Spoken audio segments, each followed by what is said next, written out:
La dernière fois, on s'intéressait donc à l'enregistrement d'objets dans la base de données via le shell de Django. Donc on avait effectivement enregistré ces deux objets dans la base de données. Donc évidemment, ce qu'on avait fait, c'était donc on avait effectivement, alors où sommes-nous déjà? Il faut que je démarre l'environnement donc pour le démarrer, c'est source. Alors non, en fait on n'y est pas. ls, oui si c'est bon. C'est alors source env script deployel activate. Hop. Donc l'environnement est activé. Et donc, on avait un peu expliqué que le shell de Django était un shell Python classique, donc ordinaire, qui exécute notre application Django. En l'occurrence, notre application, c'est Inventory. Donc, on peut voir ça un peu comme un endroit où on peut essayer du code en temps réel. Donc, chaque fois qu'on appuie sur Entrée, la ligne de code qu'on vient de taper va être exécutée. Donc, c'est super cool. Alors que le code, donc il faut voir un peu cette différence, c'est que lorsque on tape du code dans un module ou un fichier Python, il peut être exécuté ce code de nombreuses fois. Donc un Python classique, enfin là j'en ai pas sous la main, mais dans le sens il suffit de cliquer sur exécuter, on peut l'exécuter plusieurs fois, mais le code qu'on tape dans le shell Django n'est exécuté qu'une seule fois et ensuite il est oublié. Donc vraiment c'est une grosse différence entre ce qu'on a l'habitude de faire avec un fichier Python ordinaire pour l'exécuter pour voir s'il fonctionne. C'est absolument pas la même chose, c'est pas le même principe en tout cas que le shell Django. Donc ce qu'on va faire, c'est qu'on va l'activer ce shell, mais évidemment il faut qu'on rentre dans le dossier de notre application. Donc notre application c'est alors 2 secondes, market, hop. Notre application c'est Inventory, mais là on est déjà bien là où on peut l'exécuter ce shell. Donc on fait Python manage.py. On a expliqué qu'on préfère utiliser manage.py et shell. Hop, rien que ça. Et là on est dans le shell interactif, la console interactive, le shell Django. Donc on a l'invite du shell, donc avec ce que vous pouvez voir là, les trois chevrons. Et on tape ensuite le code pour importer notre modèle de groupe. Donc ça c'est important parce que là il faut partir du principe qu'il connaît rien pour l'instant. Donc il faut, nous on l'a pas appelé listing déjà, pardon, on l'avait appelé inventory. Inventory models. Si on regarde bien, on a le modèle ici.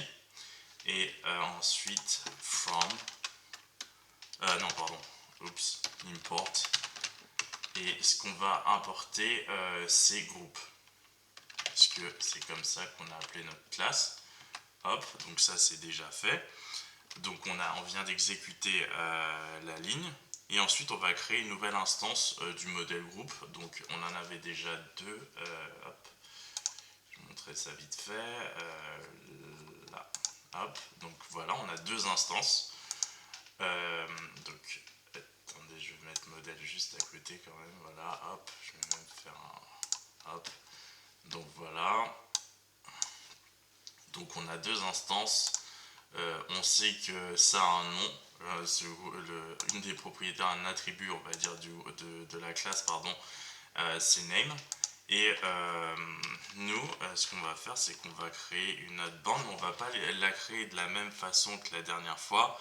On va faire ça différemment. Alors, on va l'appeler. Alors, on va créer une nouvelle bande. Non, un nouveau groupe plutôt. Et on va l'appeler. Alors, on sait qu'il sera une instance de la classe groupe. Ensuite, on va utiliser objects, create. On va lui donner un nom. Et là, alors cooks, bakers, on va rajouter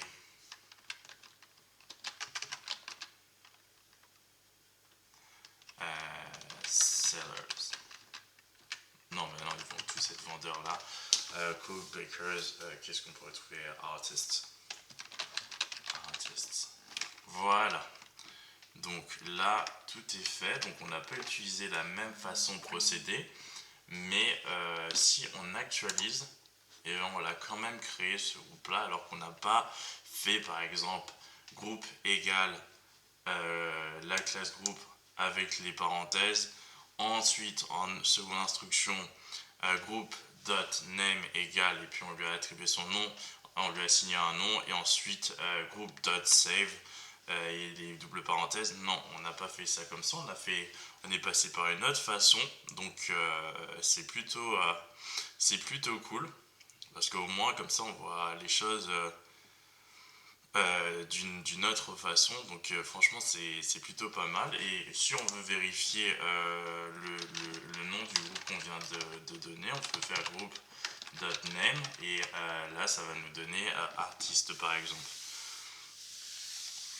Donc ce qui est bien, c'est que notre base de données contient maintenant 3 objets de groupe. Donc on peut vérifier ça de cette façon. Donc ça veut dire que cette fois-ci on utilise la classe, encore objects et enfin all. Et ensuite ça va nous permettre effectivement de voir qu'il y a 3 objets dans ce groupe. L'objet 1, l'objet 2 et l'objet 3. Donc certes c'est des instructions un peu nouvelles sans doute pour vous, donc on va les revoir au fur et à mesure. De toute façon je fais toujours un résumé à peu près des épisodes précédents pour bien que vous puissiez assimiler les choses. Donc donc voilà. Donc on peut considérer actuellement qu'un query set, donc ce que vous pouvez voir là, ça ressemble beaucoup à une liste en Python. Donc il ne faut pas confondre les listes et les tableaux. Les tableaux par exemple c'est en JavaScript, Python fonctionne en liste, hein. C'est à peu près la même chose à mon sens, donc voilà. Donc on a créé un modèle, exécuté les migrations pour qu'il existe dans la base de données, donc ça c'était super. Puis on a créé, enregistré plusieurs instances de ce modèle donc dans la base de données. Donc voilà.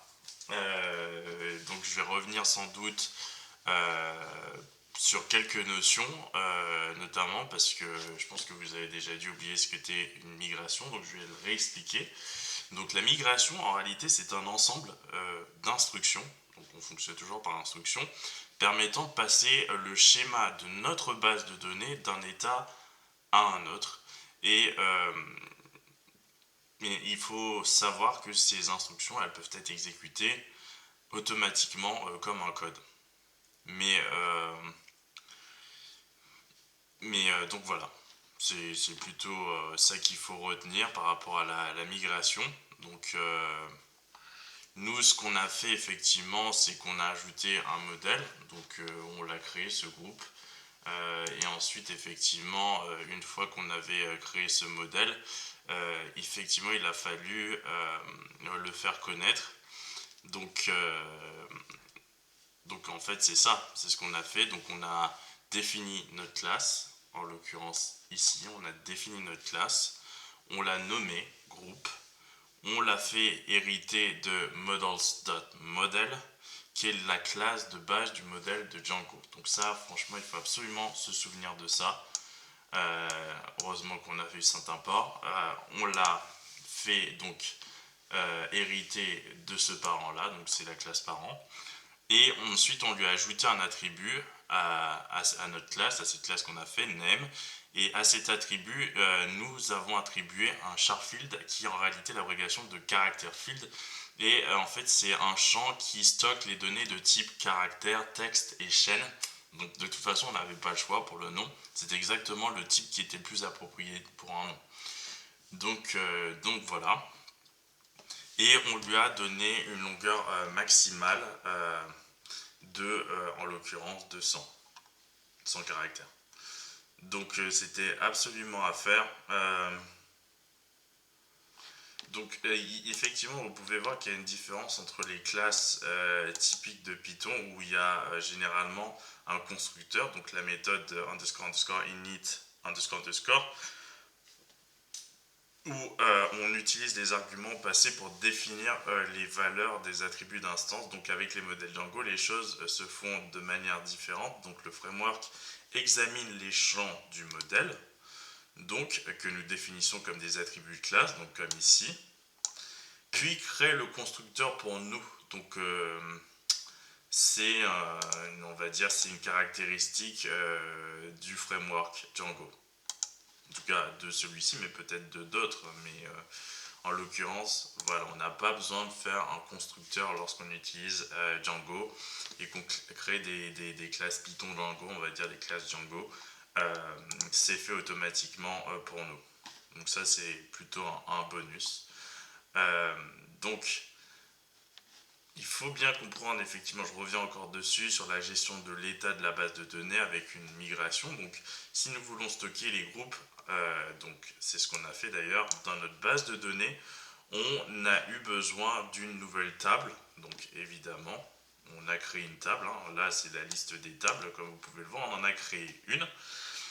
Contenant une colonne pour chaque champ que nous avons ajouté à notre modèle de Hoop. En l'occurrence, il n'y a qu'un seul champ, donc enfin sans compter l'ID, mais c'est pas nous qui l'avons, ça se fait automatiquement.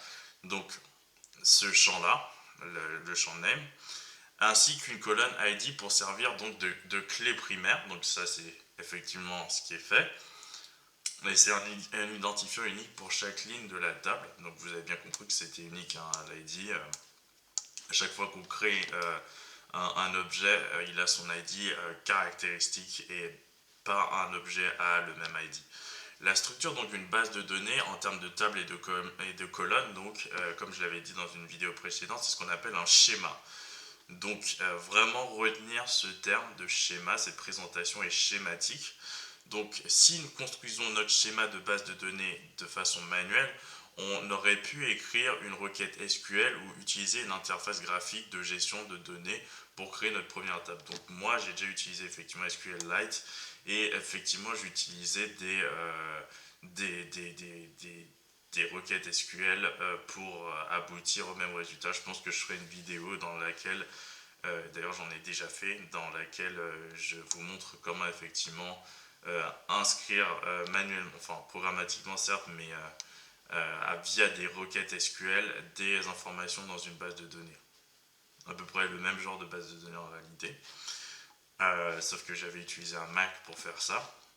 Mais c'est pas grave. Donc, mais pour en revenir à Django, on fait encore les choses différemment. Donc on utilise une sous-commande de l'utilitaire de ligne de commande qui va générer des instructions pour construire la table. Et en réalité, c'est ça en réalité la migration. Et ensuite, on utilise une autre sous-commande pour exécuter ces instructions. Et toutes ces instructions, en réalité, c'est ce qu'on appelle la migration. Donc, on a absolument besoin d'une migration pour créer via Django une base de données. Simple. Donc voilà. Donc, comme on fait effectivement, c'est avec la commande Python manage.py et make migration, migrations. Donc ça, on l'avait déjà utilisé. Et ensuite, effectivement, ça nous informe effectivement que les migrations ont été réalisées et qu'on a créé un modèle. Donc ça, c'est super. Mais il faut vraiment se souvenir de cette instruction Python manage the py make migration quand on est effectivement dans notre dossier market en l'occurrence pendant la tour de contrôle, hein, ni dans l'application, mais quand on est vraiment dans le dossier racine qui contient les deux sous-dossiers justement.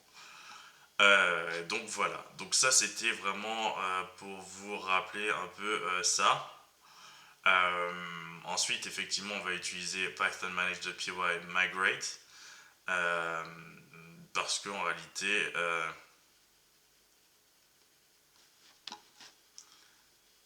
on en a besoin dans le sens où c'est de cette façon, d'une certaine manière, qu'on procède de toute façon. Donc voilà, donc on sait maintenant comment enregistrer des objets dans la base de données dans le shell de Django. Là, ce qu'on va faire prochainement, c'est qu'on va un peu revoir ça, certes, mais on va essayer de mettre à jour effectivement la vue qu'on utilise là. Donc la vue qu'on utilise, nos views, elles sont là pour afficher les objets du groupe. En réalité, c'est absolument simple. Je pensais le faire dans une autre vidéo, mais en réalité, je peux faire ça tout de suite. Donc la question qu'on se pose, c'est comment on fait pour que les objets sortent de la base de données et se retrouvent dans notre page. Donc en réalité, ce qu'il va falloir faire, c'est que on utilise la même instruction que on a utilisé dans l'interactive console, là, le shell Django. Et oui. Donc je vais vous montrer. Donc je veux que ça m'affiche ça. Alors, donc, hop. C'est 8000. Hop. Alors, qu'est-ce qui se passe? Ah, mais non, j'ai pas activé le serveur. Alors, 2 secondes.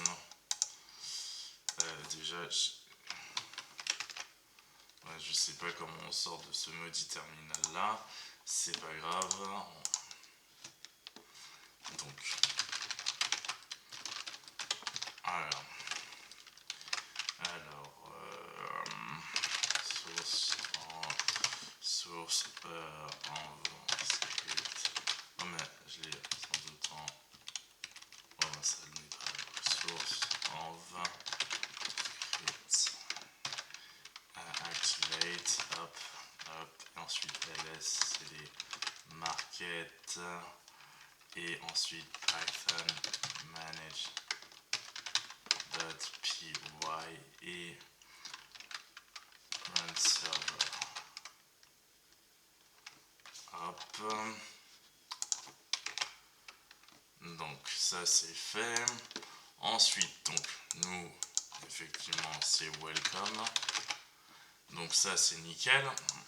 Mais maintenant on veut effectivement que ça affiche nos informations. Donc ce qu'on va faire, c'est que on a utilisé effectivement dans le shell de Django une instruction qui permettait effectivement que ça affiche tous les objets de groupe de la base de données dans le shell. Donc c'était group.objects.all double parenthèse, enfin parenthèse ouvrante et fermante.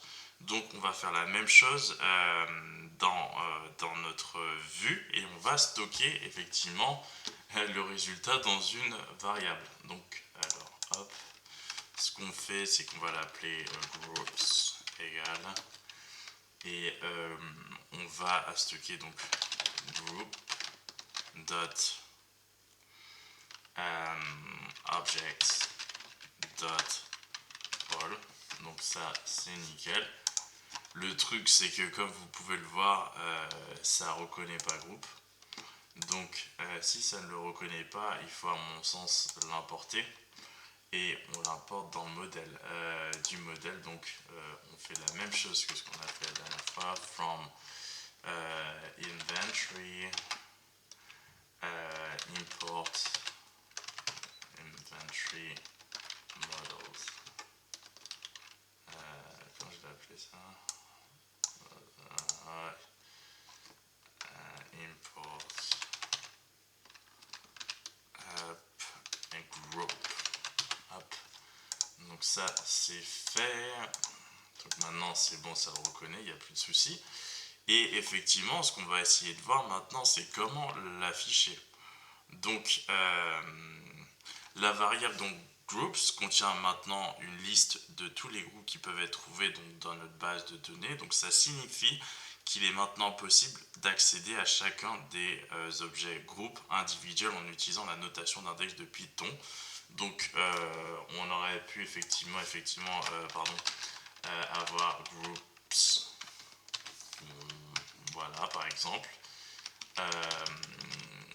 Nous on avait appelé ça comment? Je me souviens, je crois que le premier que j'ai mis c'était cooks, ok.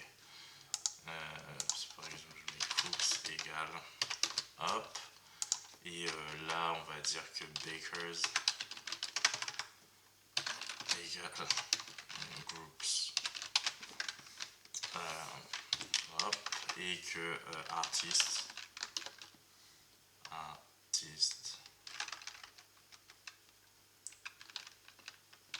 égale groups 3.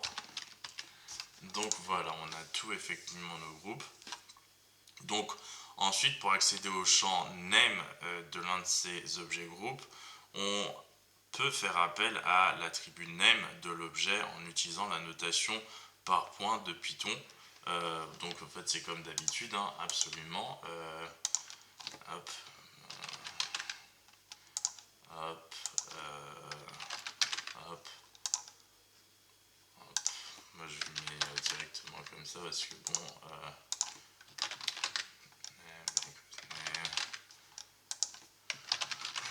Voilà. Donc là effectivement on a tous les groupes. Tous les groupes, et ce qu'on va faire c'est qu'on va un peu compléter notre ce qu'on retourne en réponse. Donc on va pas se contenter de hop, alors hop. Maintenant on peut mettre pas mal de choses. Alors hello, ensuite je vais mettre les groupes de ma base de données sont hop, hop, et je vais créer une unordered list, hop, hop, hop, hop, ah mince, hop, et là je mets des hop, donc je fais un petit copier-coller parce que bon, on va pas passer la nuit dessus non plus.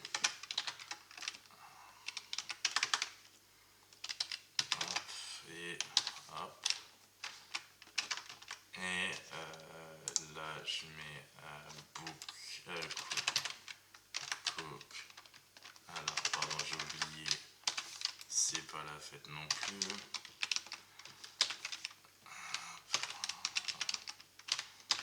Hop, alors là c'est cook name, ok. Là c'est baker's name. Et enfin artist name. Nickel. Alors, apparemment, il y a une petite erreur. Donc, hop. Alors, qu'est-ce que ça me dit? Qu'ai-je oublié?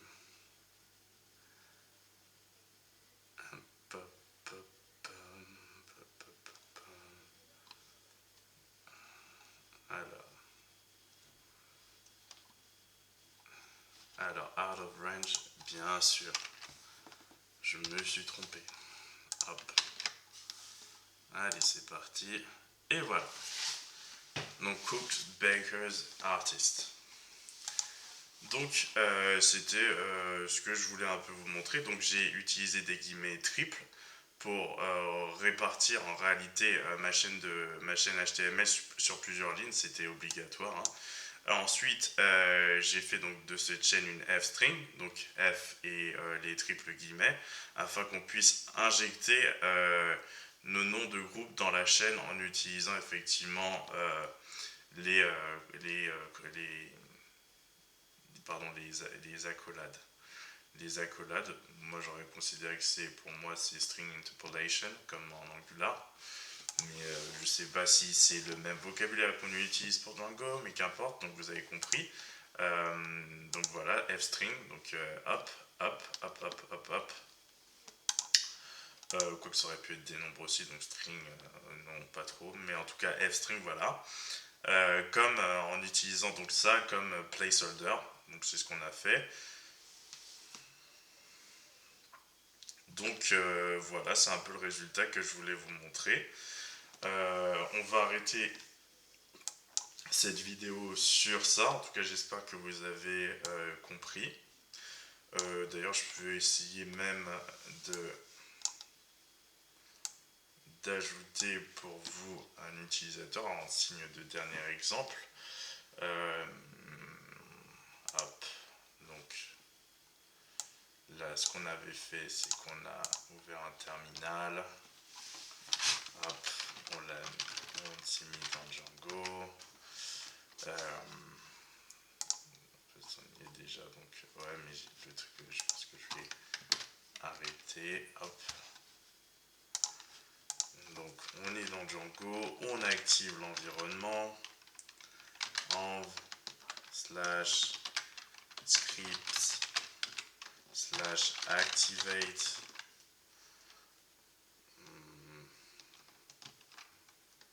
Donc ça c'est cool. Ensuite, en fait, on n'était même pas obligé de l'activer. Python manage. Alors, ls cd market. Ensuite, Python manage.py et on rentre dans le shell.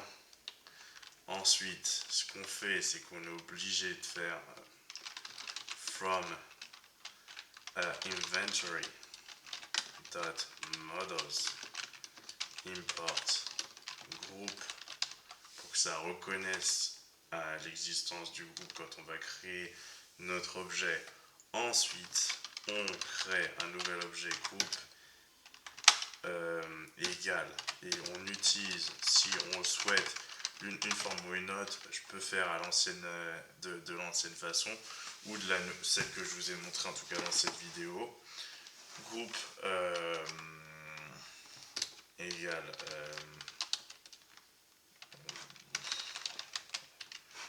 hop. Ensuite, group name est égal, alors après les artistes, je vais mettre cooks, bakers, artists.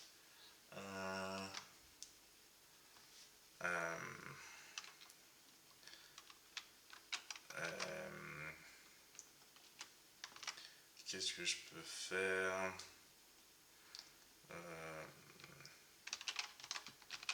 Painters. Non, c'est trop.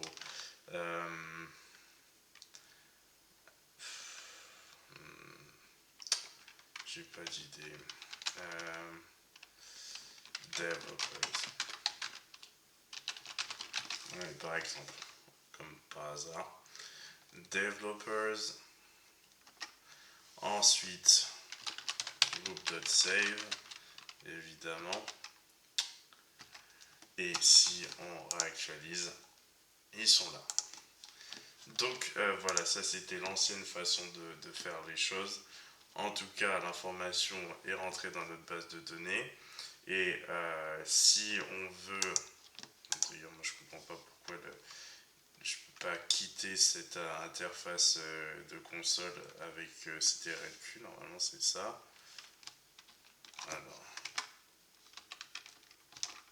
Non, ça fonctionne vraiment pas, j'arrive pas à quitter. Qu'importe.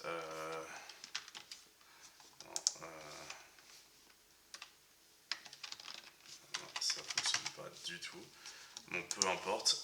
Tout ça pour vous dire que maintenant, ça existe.